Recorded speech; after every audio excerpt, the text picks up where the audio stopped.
지난 주일에요. 저희 유초동부 겨울 성경학교가 마치게 되었습니다. 우리 아이들과 함께 아기 예수님에 대해서 성경학교 마지막 날에 나누게 되었는데요.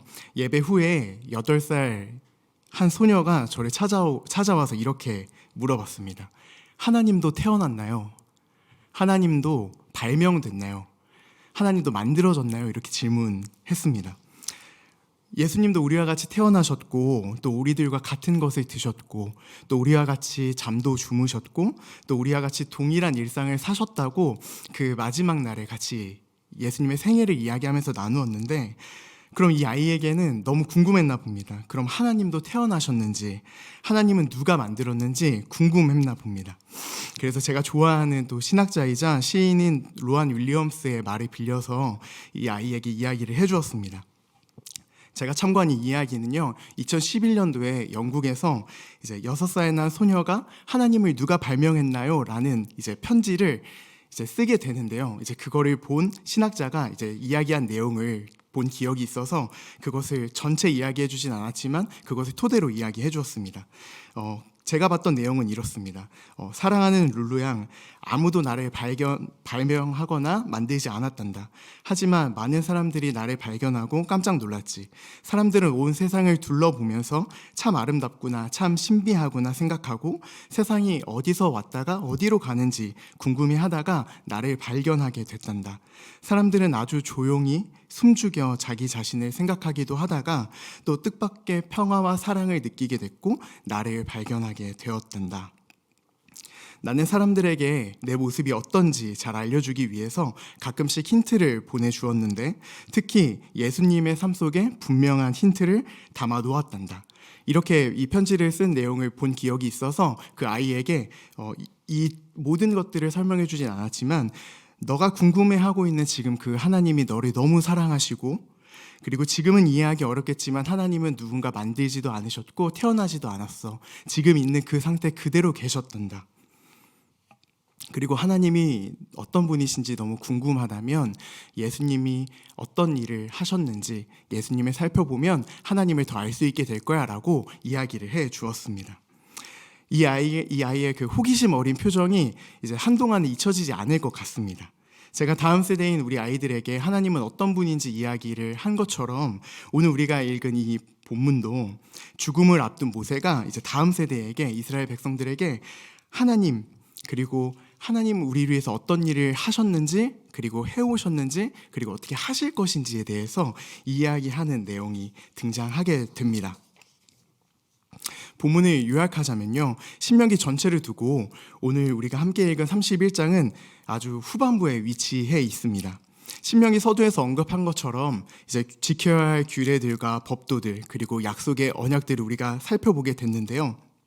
오늘 본문은 이제 모든 것을 마무리하고 모세가 죽을 상황이 되어서 그리고 이스라엘 백성들은 요단강을 이제 건너서 가나안 땅에 들어가는 장면에 놓여 있습니다.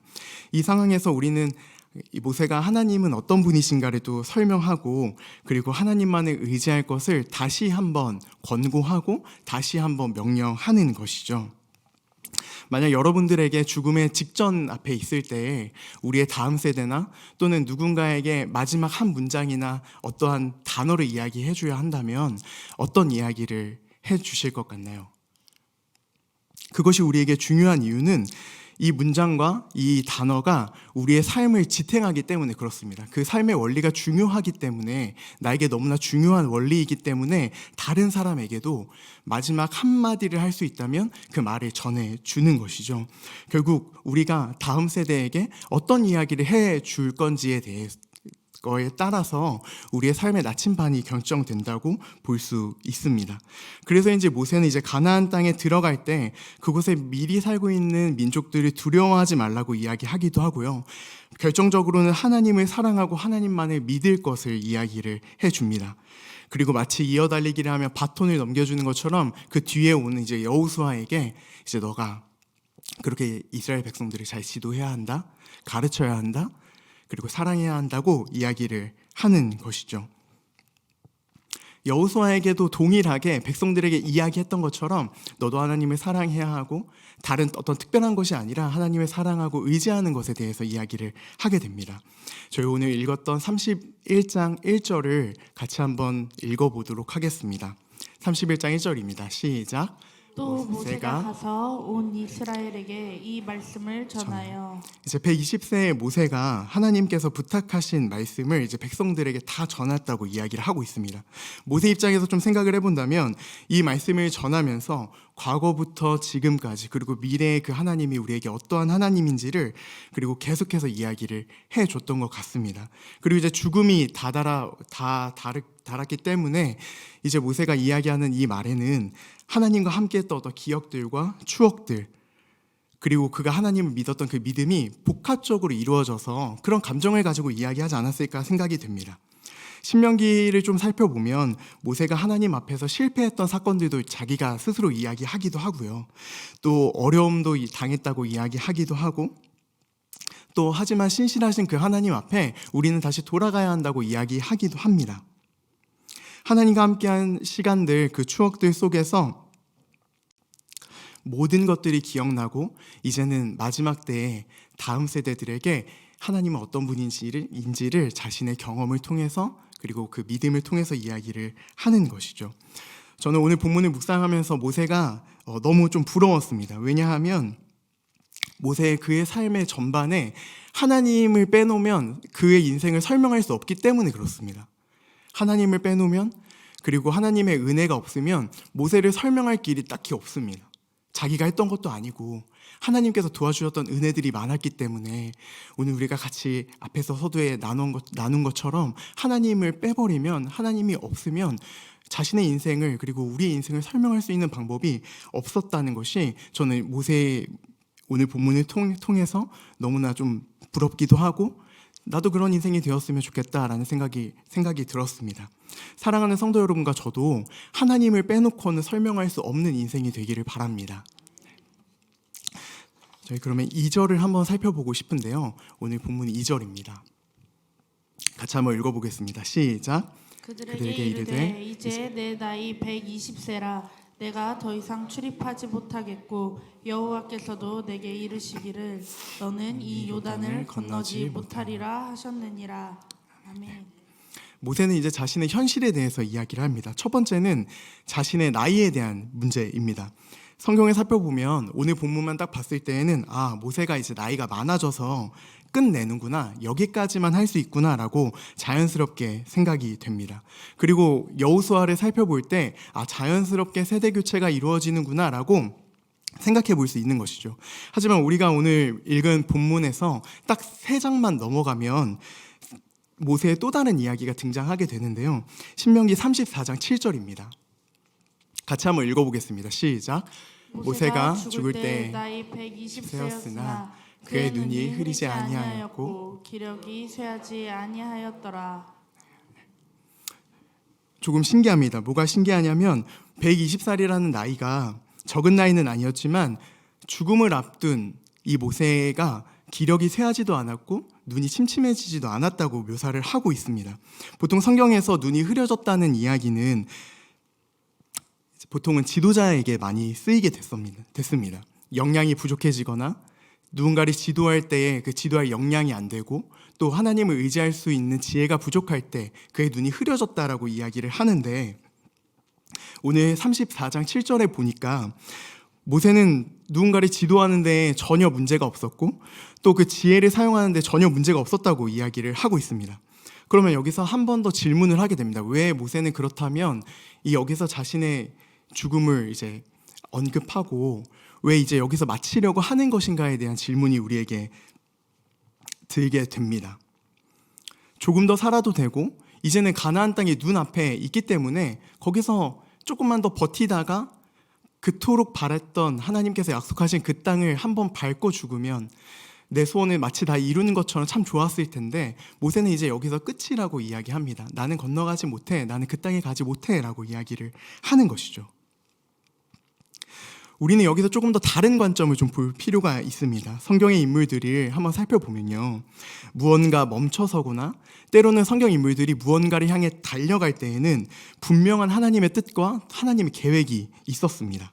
그러니까 하나님의 말씀 없이는 달려가다가 멈추지도 않았고 멈춰 있다가 막 튀어나가지도 않았다는 것입니다. 그러니까 그 성경 인물들이나 우리가 존경하는 인물들은 하나님께서 말씀하셨을 때에 그때에 즉각 반응했지 자신의 어떤 욕심이나 욕망에 의해서 움직이지 않았다는 것을 우리는 성경을 통해서 볼 수 있습니다. 이런 관점에서 본다면 모세 입장에서 내가 지금 이제 기운이 없어졌기 때문에 이제 그만해야겠다라는 말이 아닌 것이죠. 하나님께서 나에게 맡기신 소임은 여기까지이기 때문에 내가 인정하고 하나님의 계획 앞에 그리고 하나님의 말씀에 그저 순종하는 것입니다. 그리고 더 분명한 것은 여호수아가 그의 삶과 그리고 모세 뒤를 이은 행동들 그리고 그의 삶을 봤을 때 그리고 지도력을 보았을 때 이것은 하나님을 의지해서 하기 때문에 이 모든 것들이 하나님의 계획 속에서 하나님의 섭리 안에서 이루어졌다는 것을 우리는 성경을 통해서 또 볼 수 있는 것입니다. 저는 또 2절 이 본문을 보면서 이런 생각이 들었습니다. 하나님의 계획 앞에 순종하는 삶 너무 좋지. 하나님 앞에 순종하고 또 하나님의 말씀을 읽을 때마다 하나님이 나에게 말씀해 주시는 것 같고 그리고 내가 뭔가 도전을 받을 때마다 하나님 말씀을 향해 달려가는 것 너무 좋다고 생각이 들었습니다. 그리고 너무 행복하겠다. 하나님과 함께하는 그 삶이. 그런데 이것마저 참 쉽지 않겠다는 생각이 좀 많이 들었습니다. 왜냐하면 이것은 하나님 말씀 앞에 바로 서 있지 않는다면 불가능한 일이기 때문에 그렇습니다. 곧 하나님의 계획 앞에 나아갈 때마다 내 욕심과 하나님의 계획 그 사이에서 우리는 분별하기가 너무나 어렵기 때문에 왜냐하면 때로는 나의 욕심이 하나님의 뜻같이 보일 때도 있고 때로는 하나님의 뜻이 나의 욕심처럼 보일 때가 있기 때문에 우리는 하나님과 가까이 하지 않으면 않을수록 우리의 욕망과 우리의 욕심 그리고 하나님의 계획을 혼동하고 헷갈리면서 하나님과는 전혀 반대로 가고 있는 것들을 좀 때로는 경험하기도 합니다. 제가 한 인터뷰를 좀 보게 됐는데요. 사람은 시간이 갈수록 무언가를 놓고 포기하는 데 익숙해지는 게 아니라 더 쥐려고 하고 더 가지려고 한다는 인터뷰의 내용이었습니다. 인생이 너무 짧고 아깝기 때문에 무엇 하나 더 쥐려고 하다 보니까 삶에 대한 애착이 점점 더 커지는 것 같다고 이야기하는 어떤 한 노인의 이야기를 듣게 되었습니다. 저희 아이들만 봐도요. 이제 여기 부장님도 계시지만 초콜릿과 하리보 젤리가 있으면 아이들이 정신을 못 차립니다. 너무 좋아해가지고. 근데 저는 그것으로 만족하진 않거든요. 왜냐하면 저의 삶의 경험들이 그것보다 더 좋은 것들을 많이 누렸기 때문에 그렇습니다. 시간이 지날수록 무언가를 포기하고 내려놓는 것을 배우는 게 아니라 더 쥐고 싶고 더 갖고 싶고 어떻게 하면 더 누릴 수 있을까를 고민하는 저를 봤을 때 이 인터뷰에서 노인이 살아가면 살아갈수록 더 쥐려고 한다는 말이 어떤 말인지 조금 체감이 되는 것 같습니다. 그래서 우리는 시간이 지나면서 경험적으로 우리 주변의 이야기들 속에서 더 좋은 것을 찾으려고 하고 더 좋은 것을 누리려고 하는 삶의 애착이 점점 더 커지지 않나 생각이 듭니다. 그런데 오늘 본문의 모세는 우리가 살펴본 것처럼 하나님이 약속하신 가나안 땅이 눈앞에 있는데도 이제 들어가기만 하면 되는 상황인데도 저라면 그 땅을 한번 만져보기라도 하고 싶을 텐데요. 40년이 돌았잖아요. 욕심이 많이 날 것 같은데 모세는 그냥 멈춰 섭니다. 그냥 생을 마감하고 싶지 않았을 텐데 그냥 하나님의 부름 앞에 나아가는 것이죠. 사랑하는 성도 여러분과 제가 이 120세의 모세처럼 물리적 한계에 부딪혀서 어쩔 수 없이 하나님의 사명을 하나님께서 말씀하신 것들을 그냥 멈춰서는 게 아니라 하나님께 끊임없이 질문하고 하나님과의 깊은 교제를 통해서 하나님께서 우리에게 이제 너의 사명을 그만할 때야 지금 이제 다른 것을 해야 된다고 말씀하실 때 네 주님 알겠습니다. 그렇게 하겠습니다라고 이야기하는 저와 사랑하는 여러분이 되기를 바랍니다. 우리의 욕심과 포기할 것보다 하나님께 더 마음을 두는 우리가 되었으면 좋겠습니다. 신명기 3장 25절을 함께 살펴보고 싶습니다. 모세는 요단을 건너지 못한다고 이야기하는데요. 다시 한번 읽어보겠습니다. 시작. 구하옵나니 나를 건너가게 하사 요단 저쪽에 있는 아름다운 땅 아름다운 산과 레바논을 보게 하옵소서 하되. 지금 모세가 이야기하는 거죠. 하나님께 요단을 건너 아름다운 땅 가나안으로 건너가게 해주세요라고 이야기하는데, 하나님께서는 이 다음 절에 모세에게 이렇게 이야기를 하십니다. 신명기 3장 26절에서 27절입니다. 시작.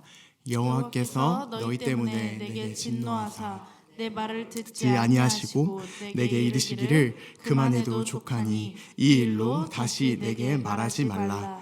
너는 비스가 산 꼭대기에 올라가서 눈을 들어 동서남북을 바라고 내 눈으로 그 땅을 바라보라. 너는 이 요단을 건너지 못할 것임이니라. 하나님께서 단번에 거절하십니다. 너에게 그것이 이미 충분하다라고 이야기하시면서 단번에 거절하십니다. 얼마나 기다렸을까요? 40년 동안이나 기다렸습니다. 돌고 돌았는데 그 간절한 마음에도 하나님은 안 된다고 이야기를 하십니다. 하나님께서 안 된다고 하신 이유를 조금 더 잘 살펴보기 위해서는 우리 민수기 20장 10절을 살펴봐야 하는데, 제가 읽어드리겠습니다. 민수기 20장 10절입니다. 모세와 아론이 회중을 그 반석 앞에 모으고 모세가 그들에게 이르되 반역한 너희여 들으라. 우리가 너희를 위하여 이 반석에서 물을 내랴 하고, 우리가 너희를 위해서 물을 내랴 화를 내면서 반석을 치게 되는 장면이 등장하게 됩니다. 그 다음 절은 저희가 함께 같이 읽도록 해보겠습니다. 시작. 모세가 그의 손을 들어 그 지팡이로 반석을 2번 치니 물이 많이 솟아나오므로 회중과 그들의 짐승이 마시는. 12절도 같이 읽겠습니다. 시작. 여호와께서 모세와 아론에게 이르시되 너희가 나를 믿지 아니하고 이스라엘 자손이 목전에서 내 거룩함을 나타내지 아니한 고로 너희는 이 회중을 내가 그들에게 준 땅으로 인도하여 드리지 못하리라 하시니라. 이때 이스라엘 백성이 원성을 이제 듣게 되는 것이죠. 하나님께서는 이스라엘 백성들이 나를 믿지 못했다고 이야기를 하십니다. 불신했다고 이야기를 하시는 것이죠. 또한 거룩함을 드러내지 못했다고 이야기를 합니다. 거룩은 무엇일까요? 쉽게 이야기하면 하나님과 가까워질 때 우리는 거룩에 가까워질 수 있다고 이야기한다면, 거룩하지 못했다, 불신했다는 그 말은 반대로 하나님과 멀어지는 것을 이야기하는 것일 것입니다. 하나님을 믿지 않았다는 것을 하나님께서 오늘 이 백성들에게 이야기를 하게 되는 것이죠. 그리고 모세에게는 그들에게 맡겨진 사명을 성실하게 하지 못했음을 다시 한번 이야기를 합니다. 그리고 모세가 가지고 있는 상징성이 있습니다. 그것은 백성들을 대표하는 자입니다. 그가 이스라엘 백성들을 하나님을 믿지 못하게 불신하게 만들었고 거룩하게 하지 못했다라고 하나님께서 책망하시는 것이죠. 그러니까 이스라엘 백성들에게도 마찬가지지만 거룩함을 드러내지 못하게 했기 때문에 너는 그 땅에 들어갈 수 없다고 하나님께서 모세에게 말씀해 주시는 것입니다. 모세가 가나안 땅으로 들어가지 못하는 이 장면에서 우리에게 주는 메시지가 또 하나 더 있습니다. 그것은 우리가 한번 모세를 떠올려 보면 좋겠는데요. 모세는 하나님 앞에 충실하고 또 우리가 본 것처럼 성실하고 백성들을 지도하고 인도했습니다. 물론 그에게 조금의 흠이 있었지만 그럼에도 불구하고 성경의 평가는, 그리고 우리가 보는 모세는 그래도 하나님 앞에 성실하게 행하며 나아간 사람입니다. 그리고 그가 먼저 하나님 앞에 했던, 이스라엘 백성들이 이끌기 전에 가장 먼저 했던 일은 시내산으로 올라가서 하나님의 말씀, 율법을 받는 일이었습니다. 그 하나님께서 주신 율법을 가지고 백성들을 다스리겠다 하는 것이죠. 그리고 하나님께서 주신 그 율법을 가지고 백성들을 인도하고, 또 모세의 다스림과 또 인도함을 우리가 한번 살펴본다면 사실은 하나님의 말씀을 받았음에도 불구하고 그 결과는 사실 조금 처참합니다. 왜냐하면 40년 동안의 그 결과를 본다면 단 한 사람도 율법을 통해서 의롭다함을 받지 못했기 때문에 그렇습니다. 단 한 사람도 40년 동안 그 율법을 따라 살려고 노력했지만 아무도 그 율법의 요구와 그 율법의 의로운 기준에 적합한 자가 없었습니다. 그것이 여실히 드러났습니다. 율법의 요구, 하나님의 선함의 기준, 하나님의 아름다우신 기준에 우리 인간은 아무도 미치지 못한다는 것을 지난 40년 동안에 보여준 것입니다. 그리고 더 충격적이고 더 중요한 것은 하나님 앞에 율법을 받았던 모세 또한 그 시내산이 아니죠. 가나안 땅으로 들어가지 못했습니다. 이것만 본다면 율법도 그 누구도 그 율법의 의롭다는 기준을 충족시키지 못하는 것이죠. 아무도 할 수 없다는 것을 여실히 드러난 사건이기도 합니다. 이 구절을 가지고 삼일교회 송태근 목사님은 이렇게 설명을 합니다. 율법을 받은 모세는 가나안 땅에 들어가지 못합니다. 다만 여호수아는 들어갑니다. 여호수아의 신약식 표현, 헬라어 표현으로 바꿔 이야기한다면 예수가 됩니다.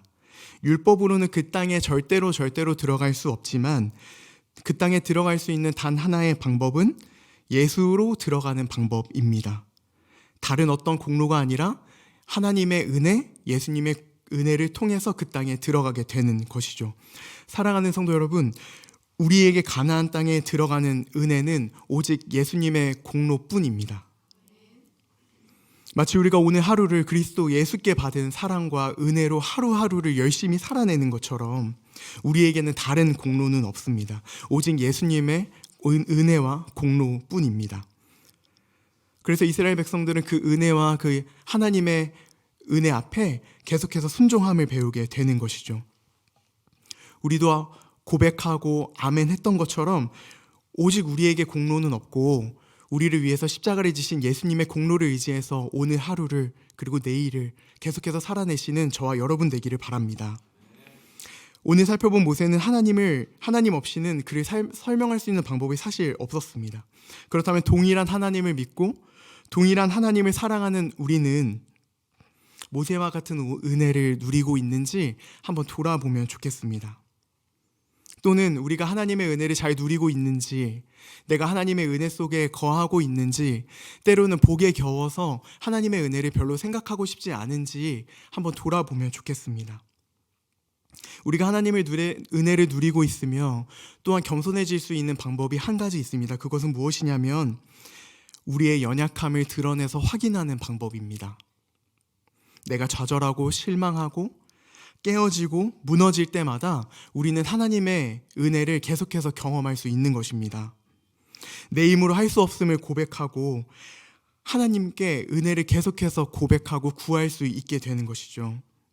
내가 자꾸 연약해질 때, 내가 때로는 부끄러움을 당할 때, 수치심을 당할 때, 그때가 하나님께서 일하실 수 있는 가장 좋은 타이밍이자 하나님이 우리를 가장 크게 만나주시는 은혜의 때이기도 합니다. 사랑하는 성도 여러분, 너무 죄송하지만 저는 사랑하는 성도 여러분과 제가 점점 더 약해지기를 바랍니다. 주님이 일하실 수 있게 말입니다. 점점 더 우리의 연약한 모습, 부끄러운 모습을 계속해서 직면하기를 바랍니다. 그때의 하나님의 은혜를 깊이 누릴 수 있기 때문에 그렇습니다.